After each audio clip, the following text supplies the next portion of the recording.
afternoon, good evening, wherever you are, because I know we are video streaming right now as well. So for those of you here, good afternoon. For those of you who are on video stream, greetings, and thank you for being here for the first town hall on diversity, equity, and inclusion. I have two colleagues of ours, Alicia Bunton and Helen Ezenva, who will go through a slide deck presentation and then help me in answering the questions. So there are two ways by which we are going to enable the question answers. One, people have already pre-submitted questions. Feel free to send in your questions. The other option is to utilize the microphone here. As I said, this is the first of the two town halls. There is another town hall slated in the middle of April, which will have some more updates depending upon our conversations with Nova Collective, which happens to be the consulting company that we are involved with. First and foremost, I want to thank all of you for being here, and thank you for all that you do for us. I want to start off with reminding us of the founding purpose of our great institution. We were founded in 1890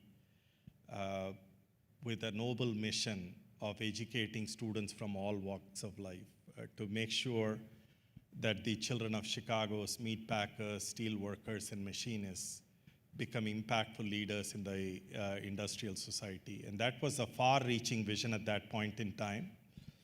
And for 131 years, we have kept up that promise, and more importantly, we have delivered on a variety of metrics, something for us to be very proud of. We are number one in the state of Illinois in terms of moving people from the bottom 20th percentile to the top 20th percentile. We are number one in Chicago in terms of occupational earnings power. We are number two in the country, according to a recent Georgetown study that pegs us at 1/3 of our students are Pell Grant recipients. And so much so, off late, there was a news report in the Carnegie Foundation report that basically said now they are going to start ranking universities on how well they enable economic mobility. Think about it. We have been doing it for over a century, this whole notion of moving people up the economic mobility spectrum. But this is not to say that, we are perfect. We have miles to go. There are lots of things that we need to do in terms of improvement. But as I always say, let's not, let's celebrate our journey so far, but also ensure we are continually at the frontier of diversity, equity, and inclusion. Upfront, I will say one thing before I get into the specifics of today's town hall. There have been challenges for us in the last few years, especially as it relates to enrollment, as it relates to the top-line revenues, if you will. I'm very optimistic about the future, fundamentally because of certain tactical steps that we have put forth. But more importantly, when you look at the trends in the marketplace, technology education is becoming far more important today. And our vision that was formed in 1890 is as relevant today, given that we need to educate people from all walks of life to become impactful leaders for the fourth industrial revolution. That is why I'm extraordinarily excited about who we are and what our future holds for us. The broader thing, when I think about our various stakeholders, I think in terms of the internal stakeholders and the external stakeholders. The internal stakeholders are obviously our students, faculty, and staff. And the external stakeholders imply our corporate partners, our philanthropic community, and more importantly, our proximate community here in Bronzeville. And as I think about our future, I'm extraordinarily optimistic about our future, but I'm also very cognizant of the fact that we involve, unless otherwise we involve all members of our university community, we can't get there. And that is the reason why we have this town hall. A year ago, we commissioned Nova Collective to come in and help us think through the various diversity, equity, and inclusion strategies. And we have already done a student survey and a faculty and staff survey. And Helen and Alicia will provide the details of the findings of these studies. And you, in the email, you must have received a copy of these PowerPoint slides already. And to me, this is fairly important to take stock of where we are, and then so that we can build upon to construct the next steps, if you will. And before I hand over the floor to Helen and Alicia, I want to talk about how I view this, how I view the diversity, equity, and inclusion angle. As some of you know, I was a faculty member prior to becoming an administrator, and the work that I did was in the area of strategic innovations, which fundamentally, if you catch me in an elevator, a slow-moving elevator, and ask me what I did for a living, I would say to you, and what my central finding was in all my work, it is fundamentally differences make a difference. Only when you bring in people with different perspectives, different values, different experiences, different vantage points, different lived-in experiences, can you actually make a meaningful difference in the long run? And that's basically what it is. So I'm very deeply committed to viewing the world through a DEI lens and harnessing it around our central purpose, which in our case happens to be harnessing the power of collective difference to advance technology for all. As far as the students are concerned, you probably will hear about it formally in the next 2 to 3 weeks.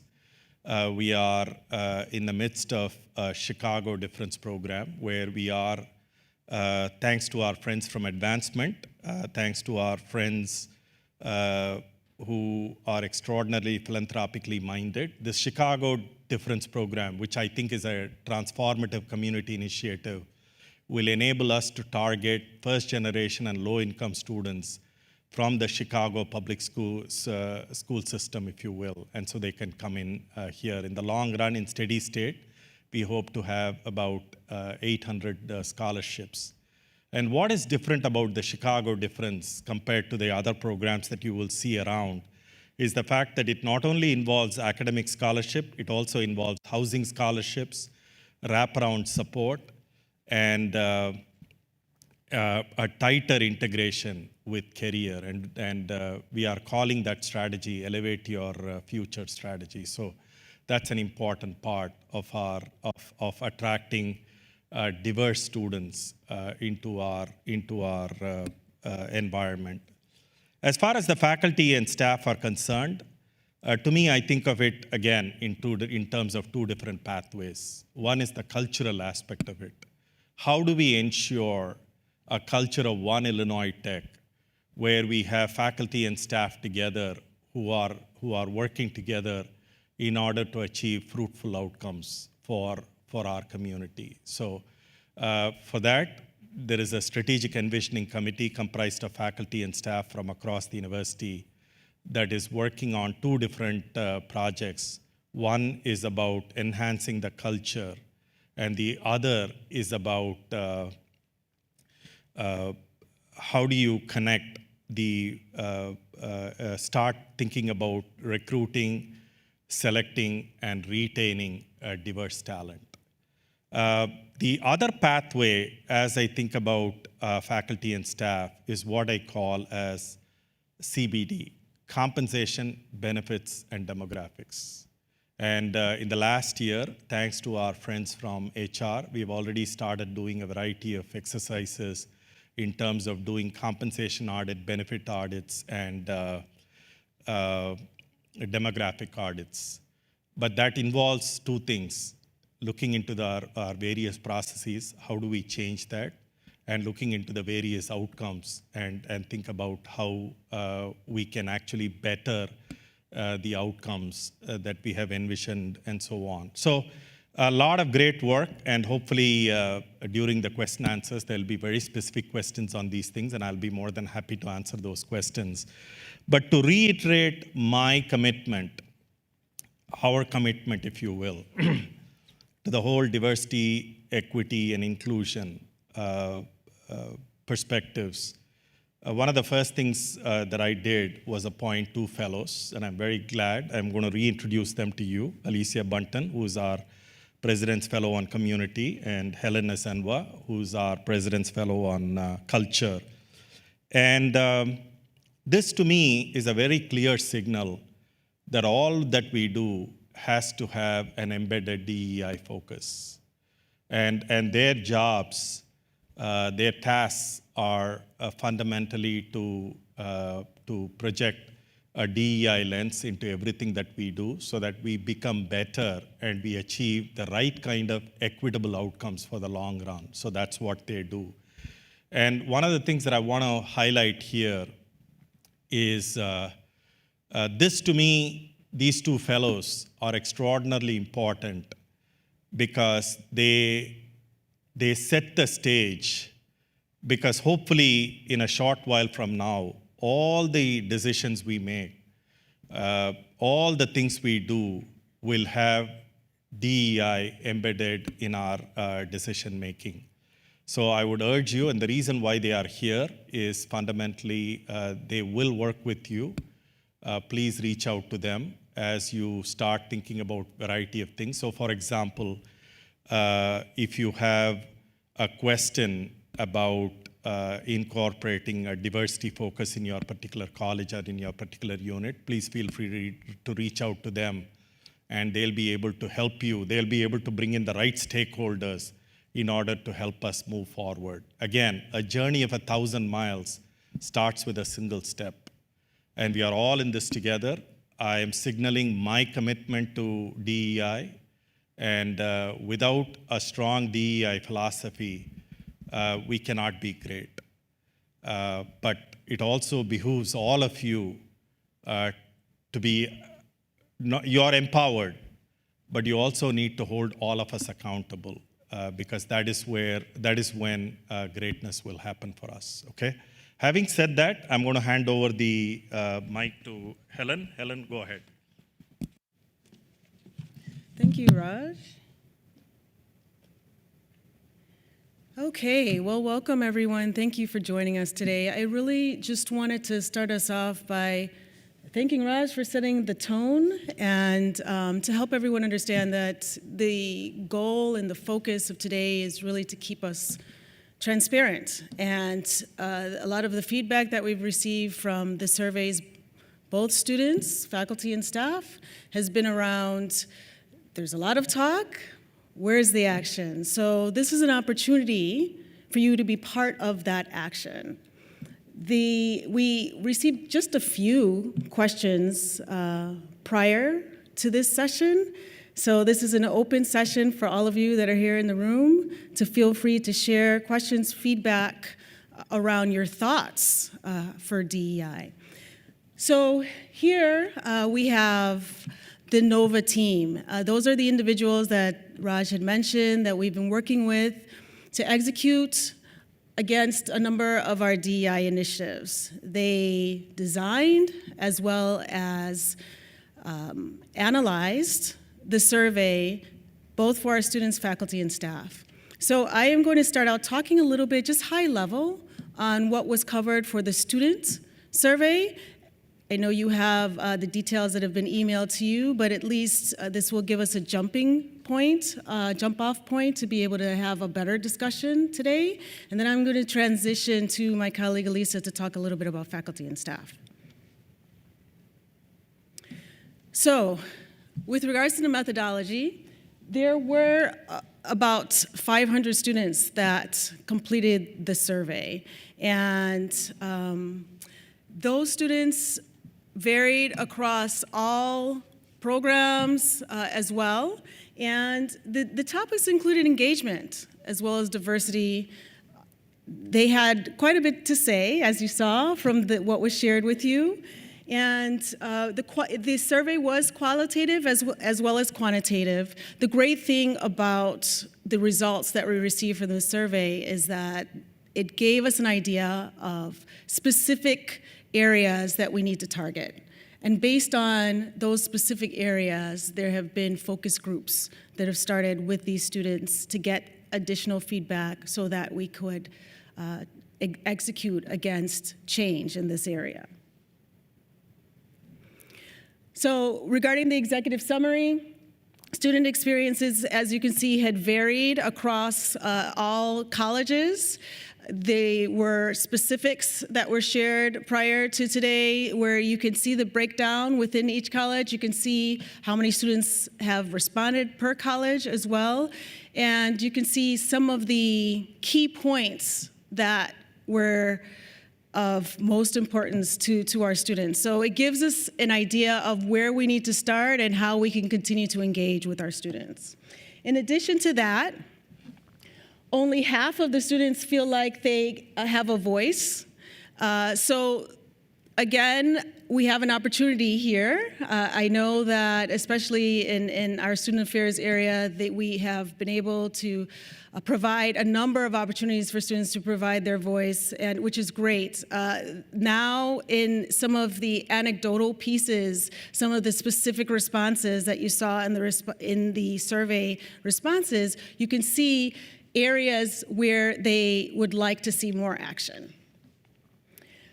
So the students highlighted a lack of institutional support.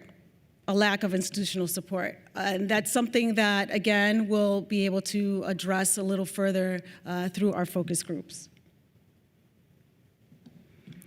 So over 50% of our students were undergrads that responded, as well as a third of our students are coming from Armor, and then the next largest group, again, from our College of Computing. The only other thing that I really wanted to highlight here, and that's what we'll see in some of these focus groups, is 48% were considered themselves as, they counted themselves as women as one of their identities, and that is one of the focus groups that we have shared as well based on some of the feedback.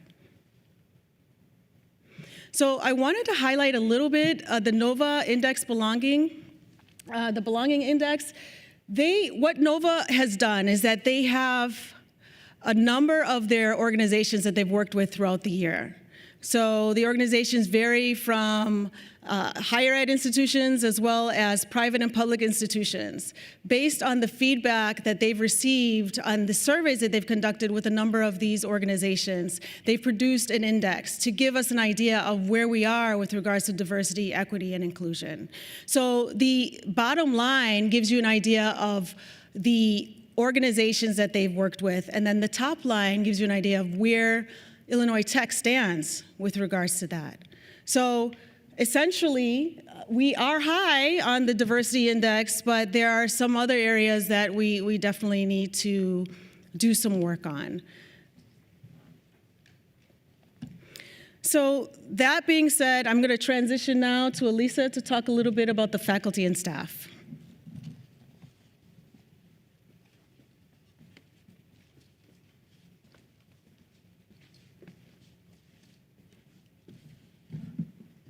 All right. The survey for faculty and staff was issued in January, and thank you so much for completing it. We had a terrific response rate. The cast of characters is the same. We're still working with the same project manager and team with Nova Collective. So we have mentioned diversity, equity, and inclusion, and I don't know that we ever define them. So we want to make sure that we are all working with the same operational definition. So diversity is a fact. Inclusion is a choice.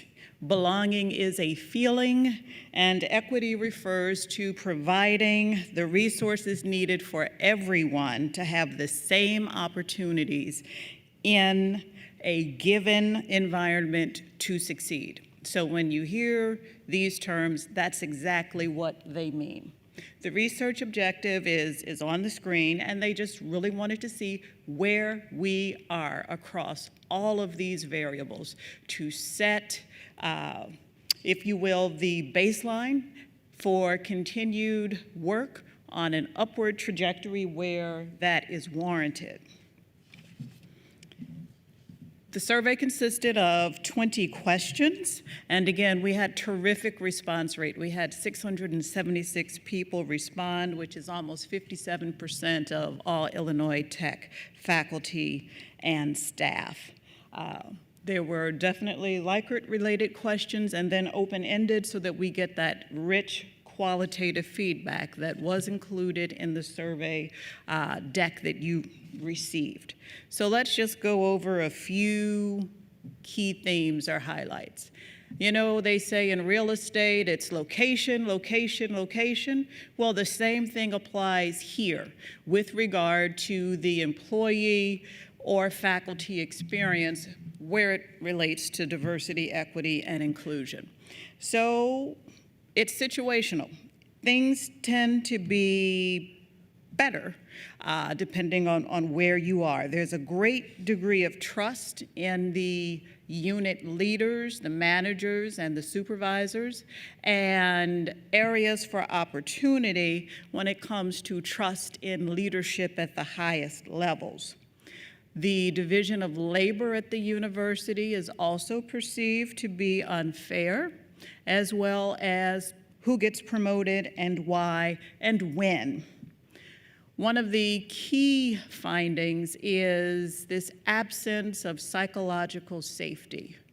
So normally, when you see something, you're supposed to say something. We are socialized to this. If you are riding public transit, you hear that message all the time. If you see something, say something, speak up.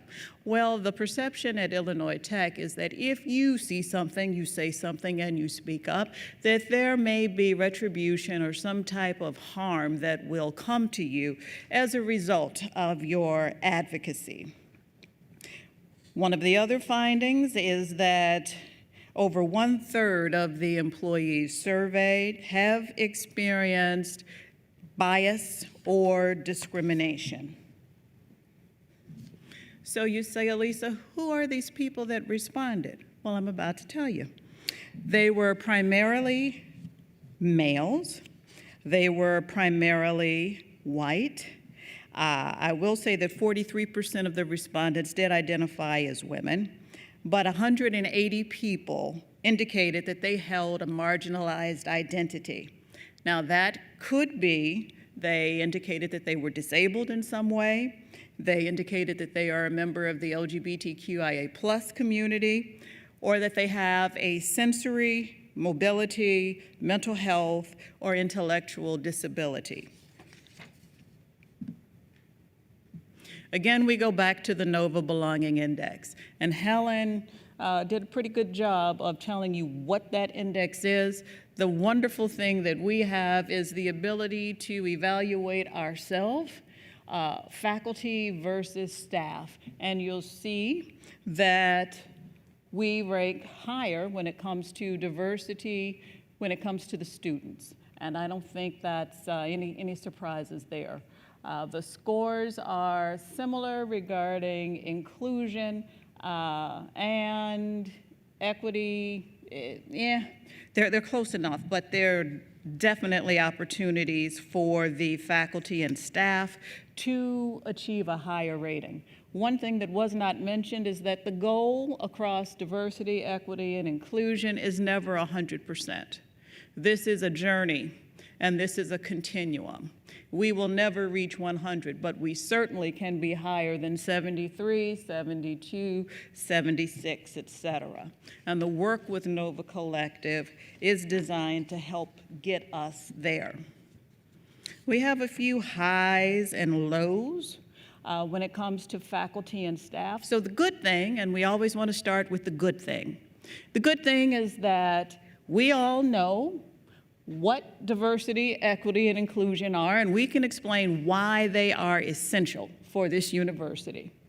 And we can also explain why it's critical that these measures are essential for our success as an institution. And most importantly, the overwhelming majority of us are proud to be Illinois Tech employees.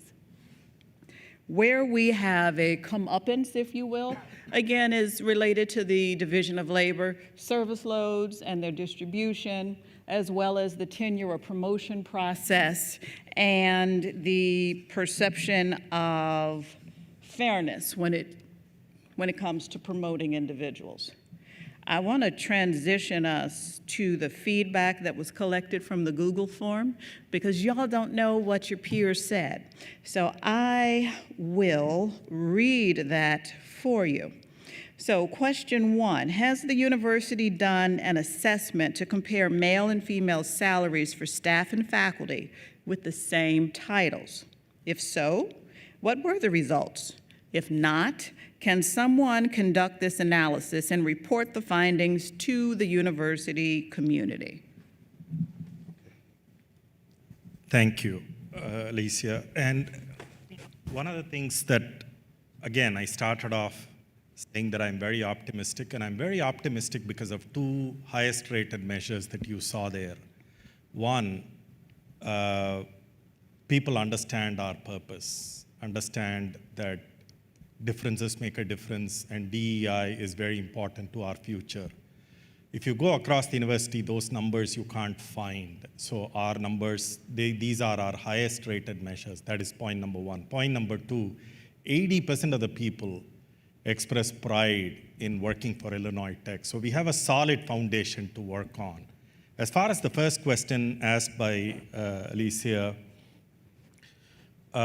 last year, thanks to Hillary, who's on the video stream, we did a kind of an audit on compensation, on benefits, and we found, on average, we don't find any major differences in terms of salaries. Of course, these are aggregate numbers, so basically across Illinois Tech, when you look at the faculty members across various groups, the salaries are within the statistical margin of difference, if you will, and same thing for staff. But this is not to say that there may not be group level differences, which is kind of where we are, what we are doing right now to examine. So the good news is at a very aggregate level, there doesn't seem to be a difference. This is not to say that there are no anecdotal differences within colleges, et cetera. We are examining those things, from a compensation point of view. We are also examining the demographics for faculty and staff. And again, we have a lot of work to do. While a majority identify themselves as people of color and women across both faculty and staff, the groups are very different. We have very few African Americans and Latino Americans in the faculty ranks, and we need to improve those numbers over time. And as far as the staff members are concerned, I think 20% of our staff members identify as African American, 11% as Latinx American, and about 11% as Asian American.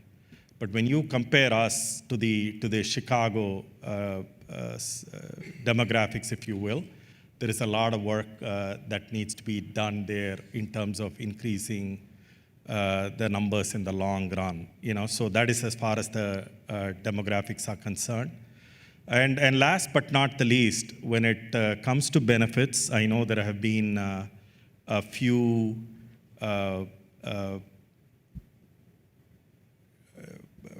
I would say people have been unhappy in terms of the benefits, especially the benefit differences between faculty and staff, be it child care or child rearing benefits and so on. So we are starting to examine those kinds of things. The one thing I will say, and I will end with this, is we benchmark ourselves with what is known as Coupa, colleges and universities database that all of them subscribe to.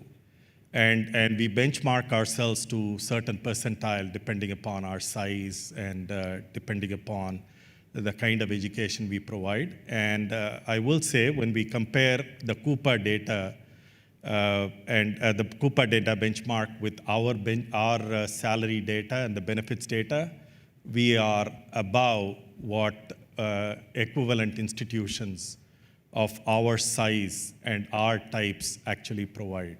Again, as I said earlier, this is not to say that we can be confident and we can rest on this and not improve. There is always room for continual improvement. The message that I would give here is that we have a reasonable foundation to build upon. Thank you. Okay, thank you. That response touched a little bit on another question, but I'm still going to read it for the sake of transparency. Our parental leave policy heavily favors faculty over staff. I'm a staff member who is close with a faculty member, and we each have had parental leaves in the past 3 years. The differences between this faculty member's leave and my leave were night and day. While I stressed over paying my bills, paperwork, using up all of my sick and vacation time, etc., my friend was able to spend adequate time healing from childbirth and bonding with her child.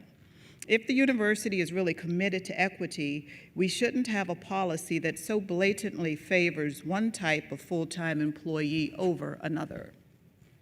Thank you. And I will say I'm deeply committed to a One Illinois Tech.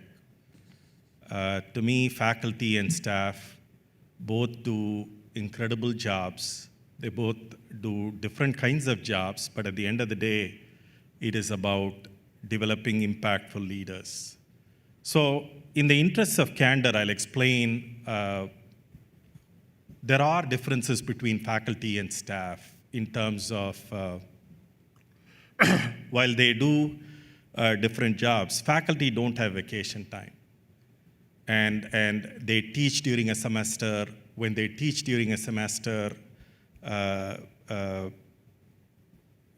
is between them and their supervisor, if you will, if they don't want to teach a particular semester and so on. Whereas for staff, we have very prescribed requirements in terms of vacation, and this is true. And so therefore, that is fundamentally where the differences are.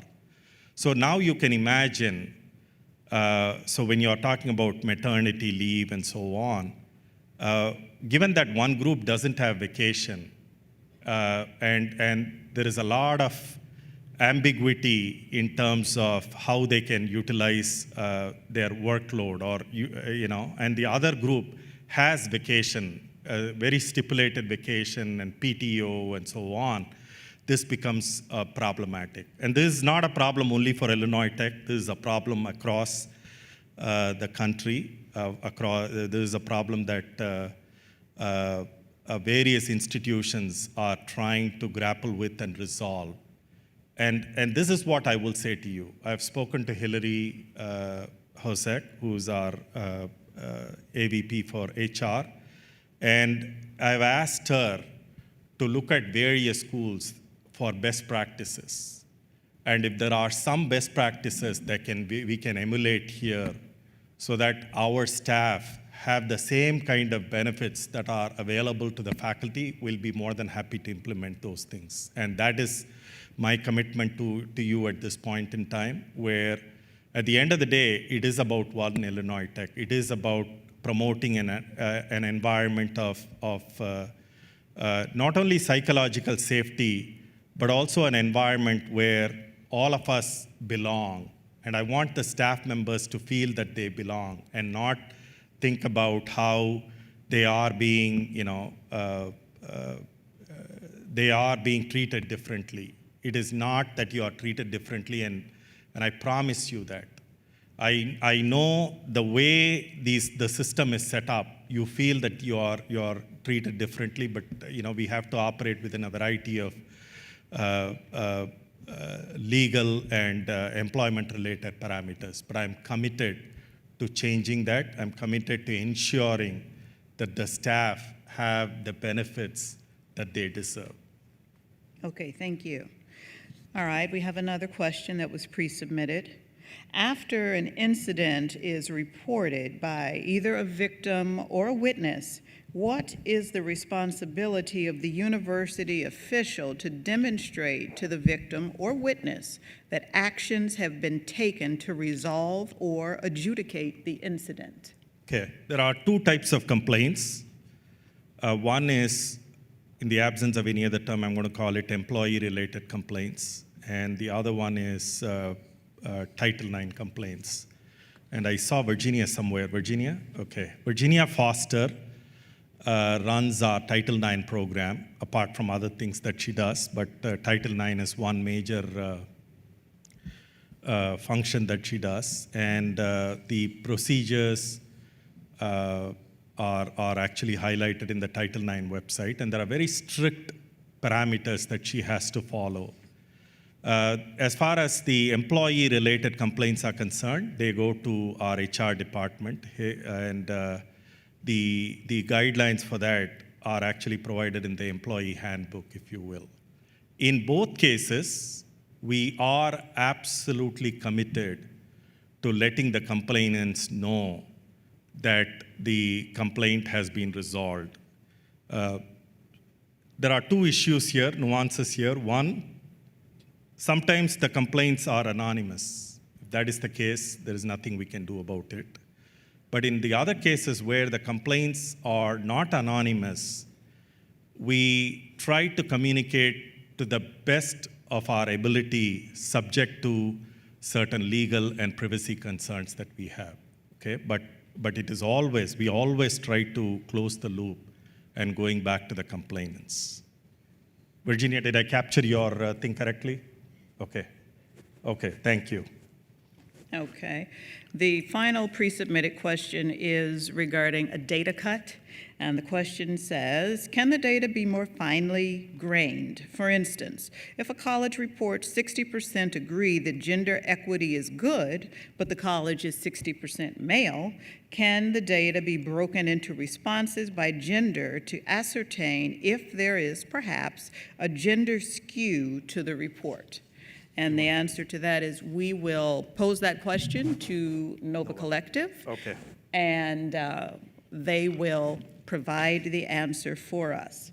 So this is the time where if you were a little reticent and you didn't want to submit a question in the Google form, but you are feeling empowered to come on down in the vein of The Price is Right, there are 2 microphones down here. So please come down and share a question, a comment, or concern.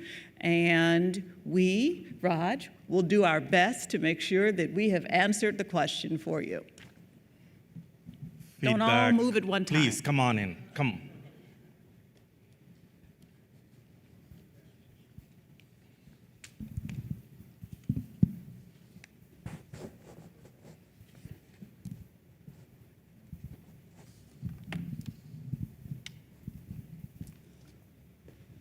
I just wanted to ask about timelines. This data is super interesting. I read through the slideshow. Like, I found a lot of the stuff unsurprising, right? Like, we see these things, we experience them firsthand. So, like, but we've been talking about it, right? And you said there's kind of like a gap on action and talk. What's our timeline? When's stuff going to start looking different? When are things going to feel different? What are the programs? When will they be implemented? Actually, thank you. What's your name? Carly Kosarek. Carly, thank you. So there are 2 things that we have already started thinking about. One, about a couple of weeks ago, we had a strategic alignment session for the senior leadership of the university with Nova Collective. So we are all aligned. And it's also, fundamentally identifying the broader strategies that we need to have in order to move us forward, et cetera. So that is point number 1. 2 weeks from now, we are having a discussion with Nova Collective in terms of ascertaining a potential roadmap. And so that is why the next town hall, Carly, I'll be able to specifically talk about the roadmap and what that entails and so on. But as far as the broader thing is concerned, what is the timeline? I think we'll be able to better answer specifics in the second town hall. But I will tell you, there are a few things that we have already started doing. When you think about the training sessions, when you think about working with the deans, with the academic leaders, working with the vice presidents, et cetera, on changing the search processes, broadening the search pipeline to bring in diversity, et cetera. There's a lot of good work that has already happened in the last year, if you will. And I'm also hopeful that the Strategic Envisioning Committee provides the reports on the Purpose Council and on identifying and retaining the next generation talent, where hopefully we'll have the specific timelines and so on. The part of the thing here, why we have a presidential fellow on culture, is kind of understand an inventory of our capabilities and what we need to do.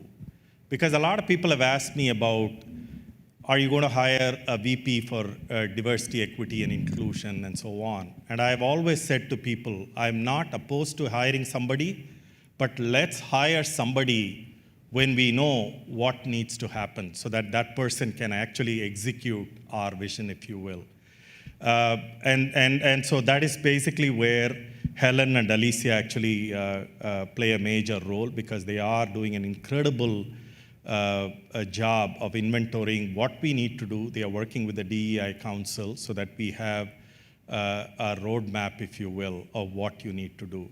The one thing I will commit to here is that I believe it was Edison who said, vision without execution is mere hallucination.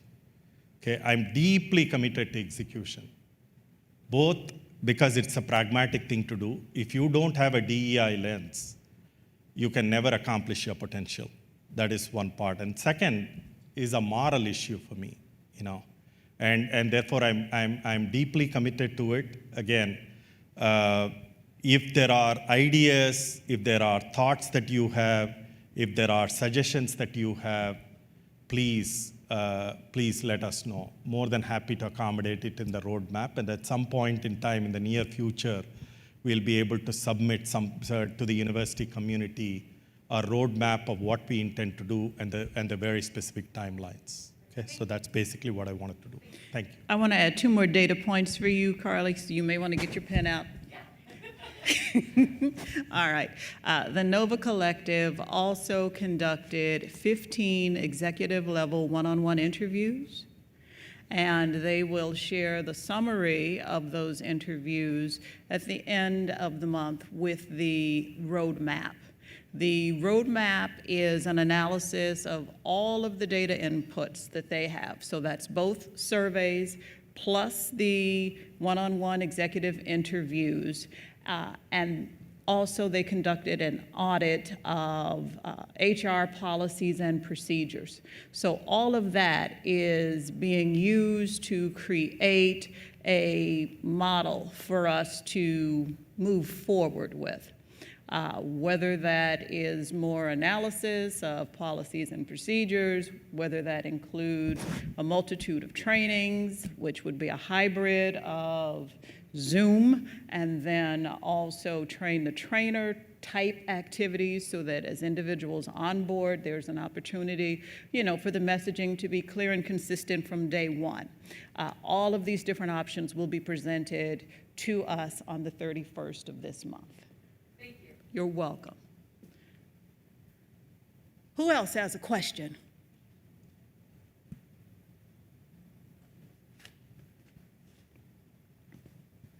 Should I actually come down and, are you shy?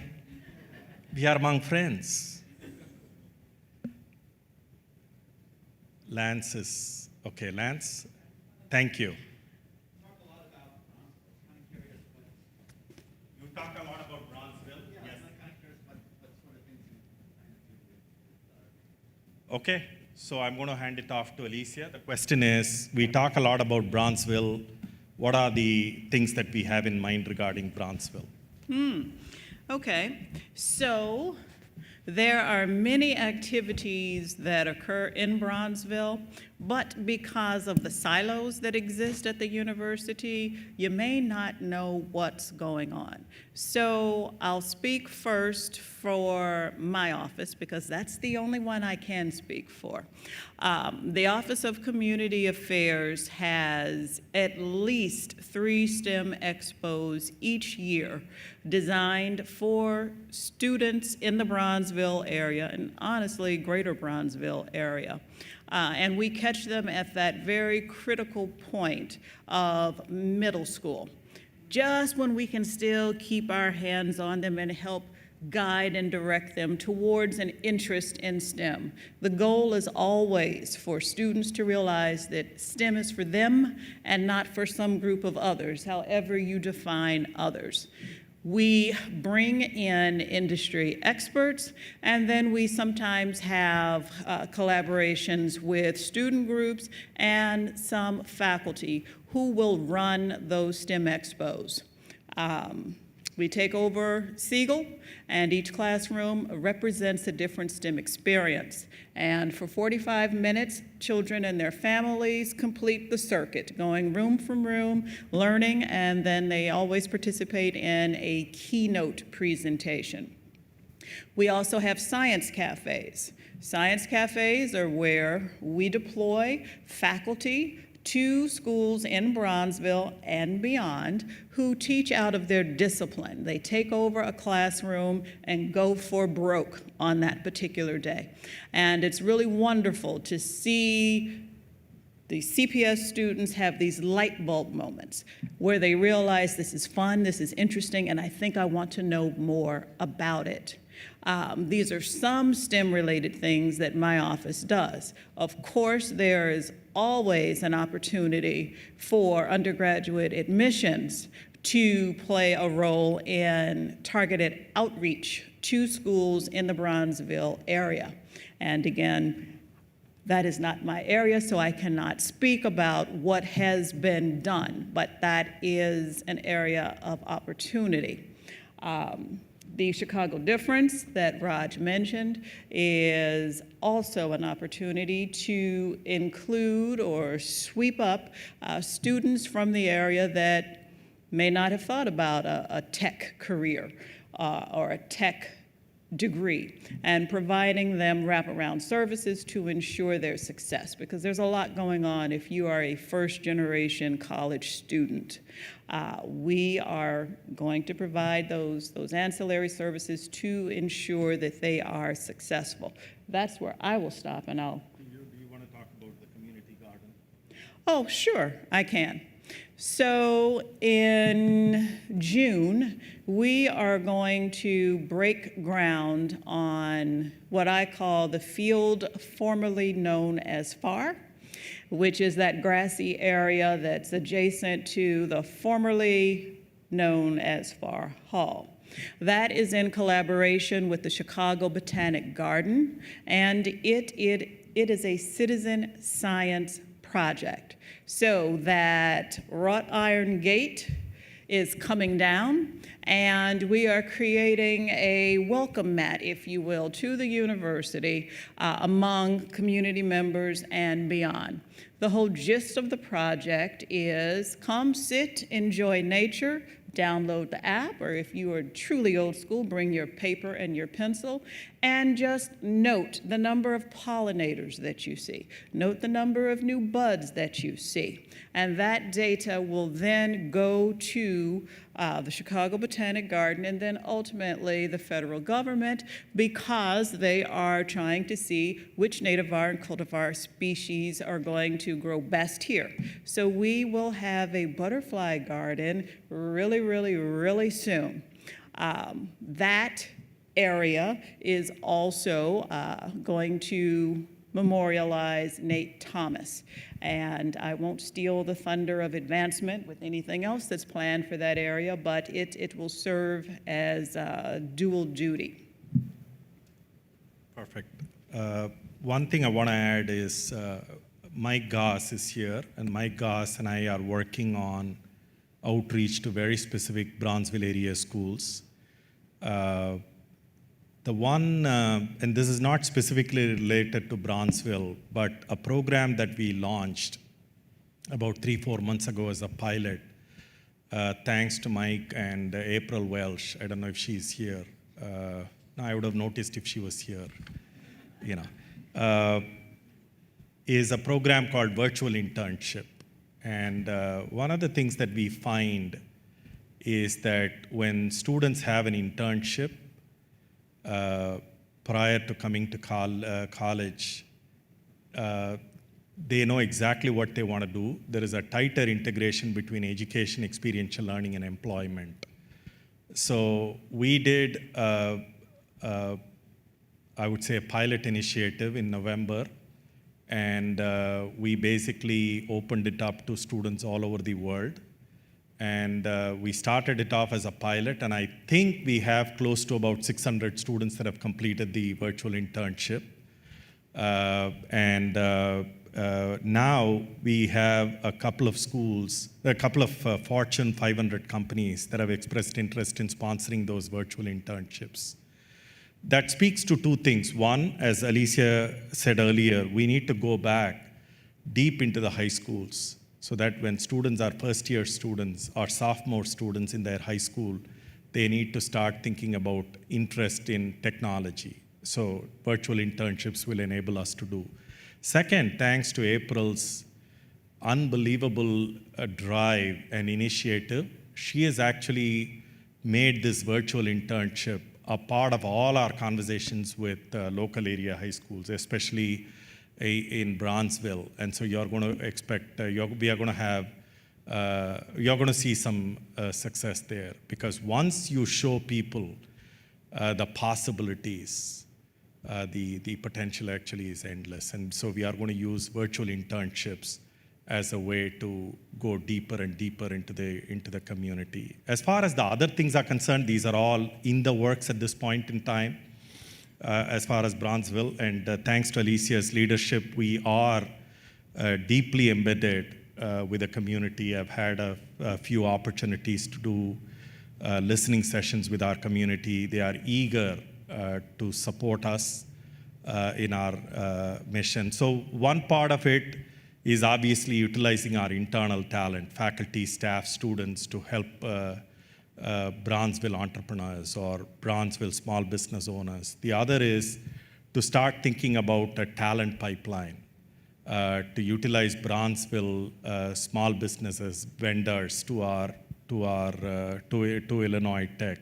But the other thing that we are doing, and this is very preliminary, nascent, so a word of caution is required here, is we are actually working with a corporate partner in terms of educating the residents, not just the students, but the residents, the parents, if you will. Can you educate them on certain technology certifications so they can go and get middle-class jobs, and they can benefit not only their immediate proximate families, but also the neighborhood. These are all things that we are doing, and I mean, we have an amazing set of talent here at Illinois Tech that is passionate and that is very purposeful. So at some point in time, as these initiatives come to fruition, we'll be absolutely, we'll make sure that you get an idea of what's going on. And of course, if you want to participate in any of these things, feel free. These are the people that you need to connect with. So thank you. Do you want to go to next steps? Any other questions before we go to the next steps? Okay, so this is how I'm going to view this. As one important thing that I want to reiterate here is it cannot be business as usual. Talk is cheap. And that is the reason why in the email that we sent out everything from Nova Collective. We did not censor anything. Everything that we received, you received. So you have what the faculty, staff, and students have represented in their surveys. So if you have any thoughts on how we can address certain issues, et cetera, from a tactical point of view, let us know. I'll make sure that they get executed. They go to the right people and they get executed. And as far as the next steps are concerned, a lot of it has already been discussed. Once we get the Nova Collective report, the roadmap, and we have the Strategic Envisioning Committee providing the reports, I'll send out a communique to the university community on very specific next steps, which is kind of what Carly indicated in your question. So that will guide us as far as the next steps are concerned. The broad thing for me is we need to do two things correctly over the next a few years. One, create a culture of psychological safety for both our faculty and our staff members. And the second thing is to ensure that the numbers that we are talking about, either in terms of demographics, in terms of compensation and benefits, are all appropriate and equitable. And that is extraordinarily important for us to have a robust workforce that will enable us to navigate the challenges that we are going to face in the future. So I'm deeply committed to that. And as I hear about the roadmap and based on the work of Alicia and Helen, we'll be able to understand what are the capabilities, the processes that we require in order to achieve equitable outcomes with respect to a diverse workforce. And that will enable me to understand how to set up an office for DEI and how to appropriately staff it and what are the elements that such an office should need so that we have, again, as I said, a talent that thrives for the future. So that's my goal. Anything else that you want to add, Helen, Alicia? I just wanted to mention that because there was a question around what are we doing or when are things going to be happening next? And there's an opportunity to get involved right now. So Elisa and I co-chair the DEI committee for the university, but we have a number of other committees that are school focused. A number of our professional schools have committees as well that are making changes within their school. I sit in the Stewart School, and I know that we've made changes to our syllabi with regards to DEI. We have individuals that have been going out and recruiting, as well as changing the culture within and outside of the classroom. I'm seeing that happen in the other communities as well. So there are opportunities to get involved now if you're not already to be part of that change. That's all I wanted to share. Thank you all. Thank you for being here, first and foremost. But many, many, many thanks for all that you do. One of the things that we all need to remember is that we are in a very noble profession. We take young, impressionable minds and make them into impactful leaders. And that cannot happen without each and every one of you. The jobs that you do is extraordinarily important, and I'm truly, truly grateful for all that you do and for the passion and talent that you bring every day. So thank you again. I look forward to seeing you on April 12th, which happens to be my birthday, actually. So yeah, hopefully there is a cake here. But anyway, nah, kidding. No pressure. But I will see you then. Thank you. Appreciate it.